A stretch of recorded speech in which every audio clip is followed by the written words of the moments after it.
পৌরসভা জলমগ্ন ওয়ার্ড পরিদর্শনে গিয়ে ওয়ার্ডবাসীর বিক্ষোভের মুখে পড়লেন বিজেপি সাংসদ ও বিধায়ক। কার্যত সংসদ ও বিধায়ক ঘিরে চলল বিক্ষোভ ও গো ব্যাক স্লোগান। ঘটনা পুরাতন মালদহ পৌরসভা 13 নং ওয়ার্ডের গান্ধী কলোনি এলাকার। গত 5 দিন ধরে মুষলধারে বৃষ্টির ফলে জলমগ্ন পুরাতন মালদহ পৌরসভার 13 নং 14 নং ওয়ার্ড। কার্যত জলের তলায় এই দুই ওয়ার্ডের বেশ কিছু একাংশ, যার ফলে সমস্যায় ভুক্তভোগী ওয়ার্ডবাসী। জীবনের ঝুঁকি নিয়ে হাঁটু জল অপেক্ষা করে চলছে ঝুঁকিপূর্ণ যাতায়াত। সমস্যার সমাধানের জন্য গত 2 দিন আগে এলাকায় গিয়েছিলেন পুরাতন মালদা পৌরসভার তৃণমূলের চেয়ারম্যান কার্তিক ঘোষ। তিনি আশ্বাস দিয়েছেন পাম্প মেশিনের মাধ্যমে জমে থাকা জল নিষ্কাশনের ব্যবস্থা করা হবে।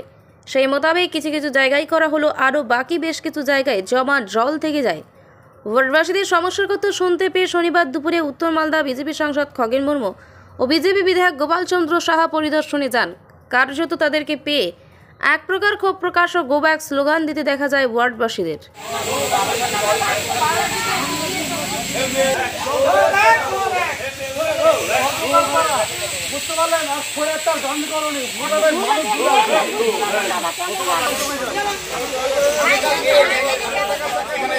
করে দেয় এই জল যেন নদীর সঙ্গে যেন চলে যায়। চেয়ারম্যান নিজে এসে দেখে গেছে। আর এখানে পোকামাকড় থাকছে, ছেলে পেলে যারা পড়াশোনা করে তারা স্কুলে যেতে পারছে না। হাইডেন করে দিতে হবে চেয়ারম্যানকে। এখন তো পাম্প কালকে এসছে, পাম্প এসছে, কিন্তু এখন জল ছেড়েছে কিনা বলতে পারছি না। আজকে কারা এসেছিলেন? এখানে খগন এমপি এসছে আর গোপাল সাহা এসছে, এরা দেখতে এসছে। কি দাবি থাকবে আপনাদের?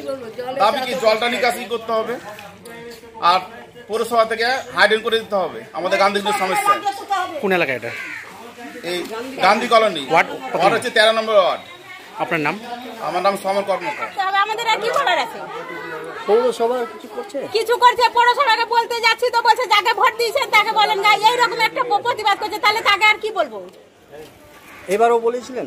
এবারও বলেছি, এই কয়েকদিন আগেই বলেছি জলের মধ্যে। হ্যাঁ বলেছি আমি পিছাইতে পারবো না, মেশিন টেশিন কিছু লাগাতে পারবো না, সোজা বলেছে। তাহলে আমরা এরকম করে থাকবো? পাম্প লাগানো হয়নি? না, পাম্প লাগানো হয়নি, ওদের ইচ্ছা মতন করা হয়। কি চাইছেন? আমরা চাইছি যে আমাদের হাইড এনের ব্যবস্থা, আমরা আর কিছু চাই না। কি নাম আপনার? আমার নাম রিদা সিংহ।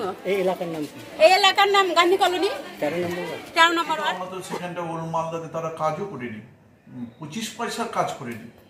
ভোট আসলে সাম্প্রদায়িকতা বলে, এবং সেখানটায় আমরা দেখেছি সাম্প্রদায়িকতা বলে ধর্মীয় বিভাজন করে মানুষের ভোট নিয়ে তারা নির্বাচন জয়ী হয়ে যায়, জয়লাভ করে যায়, তারপরে আর মানুষের দেখা পায় না। সেখানে মানুষকেও তারা, মানুষের যে সমস্যা সেই সমস্যা তারা ঘুরেও তাকায় না। তো সেই জায়গাটায় দাঁড়িয়ে স্বাভাবিক ব্যাপার যে সাধারণ মানুষ তাদেরকে পেয়েছে, দীর্ঘদিন পরে পেয়েছে, প্রায় 1 বছর 2 বছর পরে পেয়েছে, বিক্ষোভ দেখিয়েছে। এটা স্বাভাবিক বিক্ষোভ। বলছি কি দেখুন, এটা বিরোধীদের একটা অপপ্রচার, করছে। আমরা মালদা পৌরসভায় আমরা এই পৌরসভায় আমরা অ্যাডমিনিস্ট্রেটর চালাচ্ছি। আমরা মানুষের যে উন্নয়ন সেখানটায় আমরা বাজ বিচার করি না।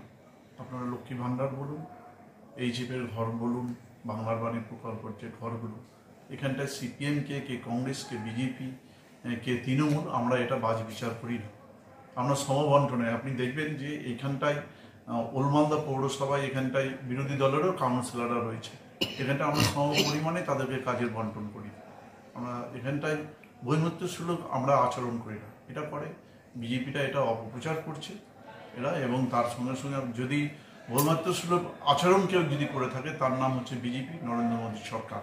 আপনারা জানেন যে বেঙ্গলে যে আমাদের যে পাওনা প্রায় 1,60,000 কোটি টাকা, যে সেই কোটি টাকা সেখানটায় যে মানুষের যে উন্নয়ন, সেই উন্নয়নকে স্তব্ধ করে দেওয়ার জন্য যে বেঙ্গলের যে ন্যায্য পাওনা, সেই ন্যায্য পাওনা থেকে বঞ্চিত করেছে। আপনারা সকলেই জানেন এটা। এখানে চেয়ারম্যান হয়তো বোঝেন না, এখানকার কাউন্সিলর হয়তো বোঝেন না। উনি ওটা বোঝাতে চান যে ওই এখানে এমপি আর এমএলএ ওদেরকে দিয়ে করাতে হবে। এমপি এমএলএদের কোনো ইঞ্জিনিয়ার থাকে না, এমপি এমএলএদের কাছে টাকা আসে না। আমাদের যে এখানে এমপি এমএলএদের এমএলএ ল্যাড বা এমপি ল্যাডের যে টাকা আসে, যে সেই টাকাটাও ডিএম এর কাছে থাকে। আমরা জাস্ট প্রপোজাল দিই, সমস্ত এমপি এমএলএরা প্রপোজাল দেয়, ডিএম সেই টাকাটা খরচ করেন, টাকাটা ডিএম এর কাছেই থাকে, এটা আমাদের কাছে থাকে না। আমাদের কোনো ইঞ্জিনিয়ার নেই, ইঞ্জিনিয়ার পৌরসভার আছে, কেন করছেন না? আমি তো বলবো পৌরসভা এর জন্য দায়ী। কাউন্সিলরকে বারবার ডাকলাম এখানে, উনি এলেন না। উনি এখানে এলেন না, শুধু উস্কানোর জন্য আছেন। উস্কিয়ে দিয়ে কোনো লাভ আছে? সমাধান করতে হবে তো। ওনারা এখানে উস্কানোর জন্য আছেন আর টাকা সমস্ত লুট করার জন্য আছেন। লোককে উস্কাবেন, টাকা লুট করবেন, এটা তো হওয়া উচিত না ভাই। আপনার এখানে দায়িত্ব যে মানুষ দিয়েছে, পৌরসভাতে আপনাকে বসিয়েছে, পৌরসভার যে দায়িত্ব সেটা পালন করুন। এমএলএ এমপির যে দায়িত্ব, ওখানে পৌরসভাতে যদি টাকা না আসে, রাজ্য সরকার যদি টাকা না পায় ডিজাস্টার ম্যানেজমেন্টের, সেটা দায়িত্ব এমপি ওখান থেকে রাজ্য সরকারকে ঠিকমতো যাতে পায় তার ব্যবস্থা করবে। এটা আমার দায়িত্ব, রাজ্য সরকার কাছে পাঠাবো। রাজ্য সরকার তো এখানে আমার দলের না, তৃণমূল কংগ্রেসের দলের রাজ্য সরকার, তারা দেখবেন। আর একটা অভিযোগ, এইটাকে আপনাদের আমি বলবো যে এইখানে যে কাউন্সিলর যে কথাটা বলছেন, কাউন্সিলর কি বিনা ভোটে ওখানে তিনি কাউন্সিলর হয়েছেন? না, ভোট দেয়। ওনাকে কি ভোট দেয়নি মানুষ? উনি কি করে কাউন্সিলর হলেন? তাহলে মানুষ ভোট দিয়েছেন বলে উনি কাউন্সিলর। আজকে কাউন্সিলর দায়িত্বটা যেটা, সেই দায়িত্ব পালন করবেন তো। উনি বলছেন এমএলএ এমপির কাছে যান। আমি তো বলছি যে এখানে এমএলএ এমপির এটার দায়িত্ব না। এমএলএ এমপি হচ্ছে কেন্দ্রীয় সরকারের টাকা যদি এখানে রাজ্য সরকার এখানকার ডিজাস্টার ম্যানেজমেন্টে না পায়, সেটা অবশ্যই আমি দেখব।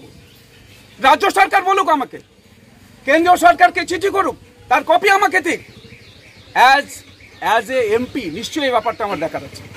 রাজ্য সরকারকে টাকা দিবে, টাকা আমাকে দেবে না। তো রাজ্য সরকার কি করছে এখানে বসে বসে? এখানকার হচ্ছে যে এই কাউন্সিলর কি করছে বসে বসে? এখানে পৌরসভার চেয়ারম্যান কি করছেন? আমি তো ডিএম কে বললাম, ওরা কি একবার ডিএম এর সাথে কথা বলেছেন? আরে ডিস্ট্রিক্ট ম্যাজিস্ট্রেট তো ওরাই পরিচালনা করছে রাজ্য সরকার।